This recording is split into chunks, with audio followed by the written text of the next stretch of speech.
Welcome to Bite at a Time Books, where we read you your favorite classics one bite at a time. My name is Bree Carlile, and I love to read, and wanted to share my passion with listeners like you.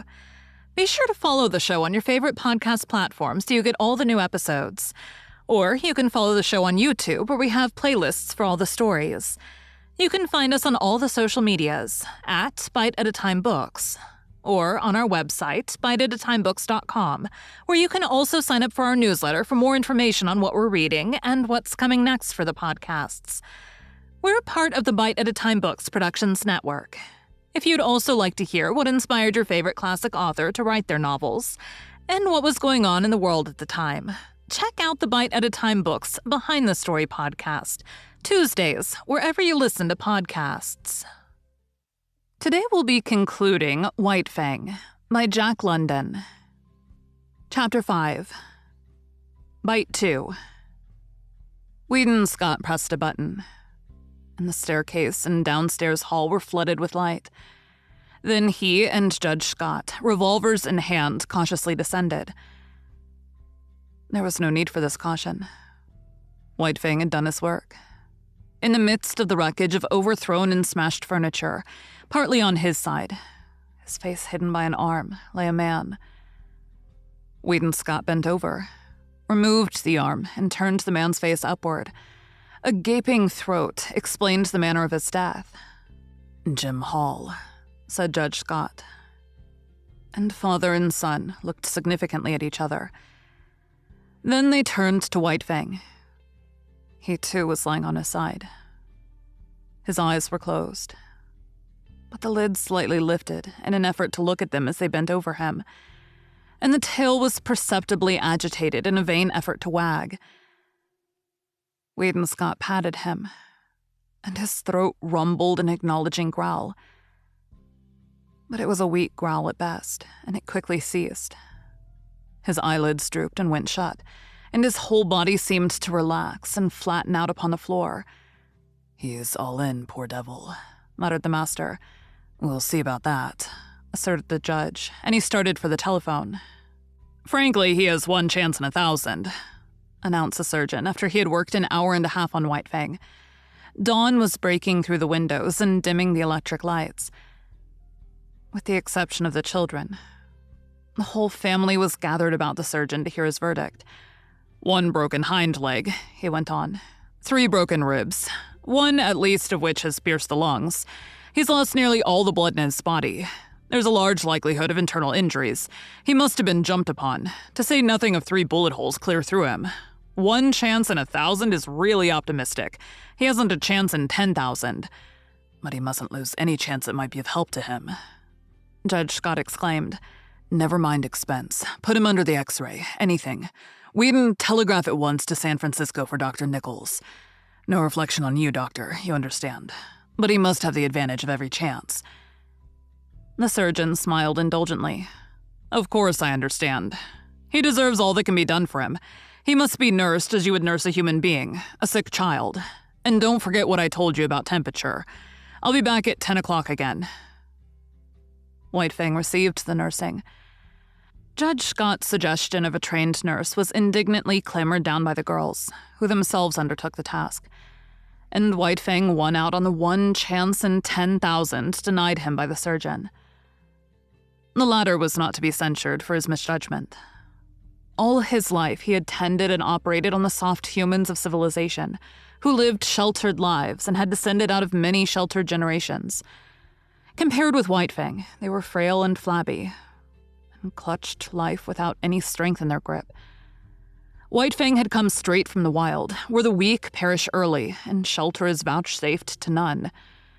In neither his father nor his mother was there any weakness, nor in the generations before them. A constitution of iron and the vitality of the wild were White Fang's inheritance, and he clung to life, the whole of him and every part of him in spirit and in flesh, with the tenacity that of old belonged to all creatures. Bound down a prisoner, denied even movement by the plaster casts and bandages, White Fang lingered out the weeks. He slept long hours and dreamed much, and through his mind passed an unending pageant of Northland visions. All the ghosts of the past arose and were with him. Once again, he lived in the lair with Quiche, crept trembling to the knees of Grey Beaver to tender his allegiance, ran for his life before Lip Lip and all the howling bedlam of the puppy pack. He ran again through the silence, hunting his living food through the months of famine, and again he ran at the head of the team, the gut whips of Mitza and Grey Beaver snapping behind, their voices crying rah, rah when they came to a narrow passage, and the team closed together like a fan to go through. He lived again all his days with Beauty Smith and the fights he had fought. At such times he whimpered and snarled in his sleep, and they that looked on said that his dreams were bad. But there was one particular nightmare from which he suffered. The clinking, clinging monsters of electric cars that were to him colossal screaming lynxes.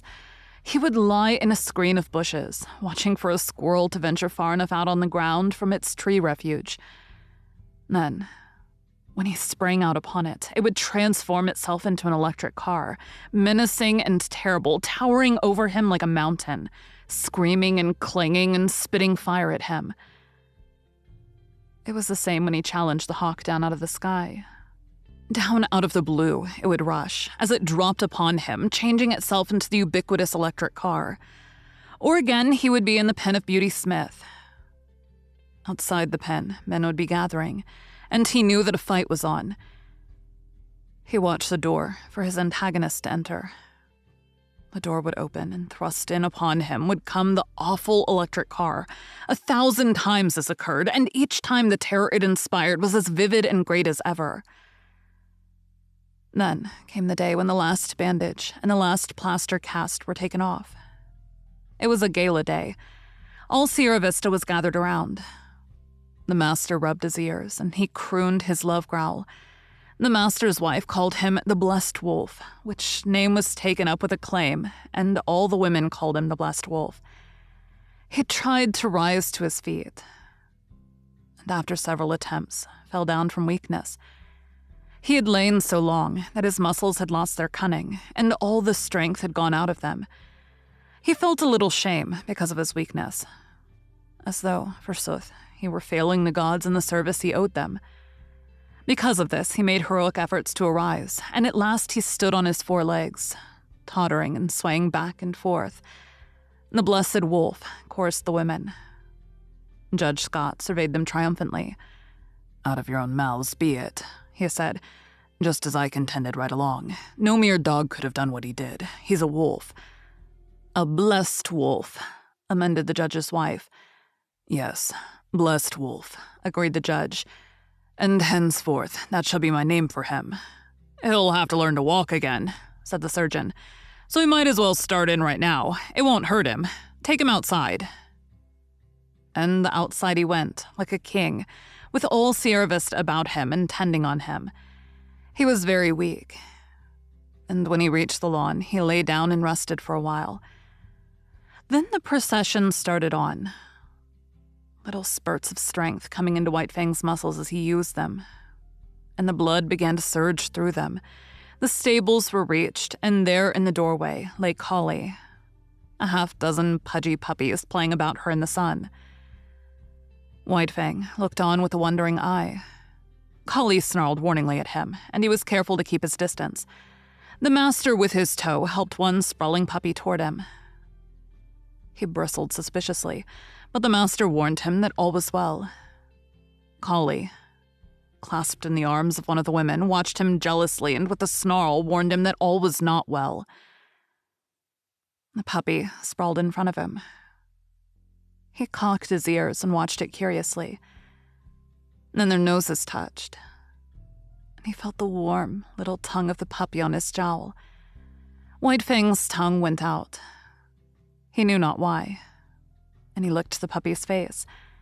Hand clapping and pleased cries from the gods greeted the performance. He was surprised and looked at them in a puzzled way.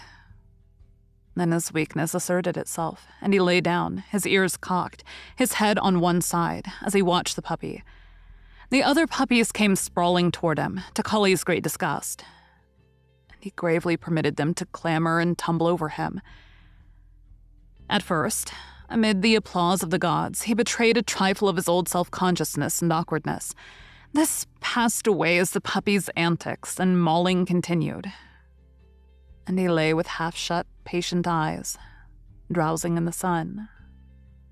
Thank you for joining Bite at a Time Books today. Well, we read a bite of one of your favorite classics.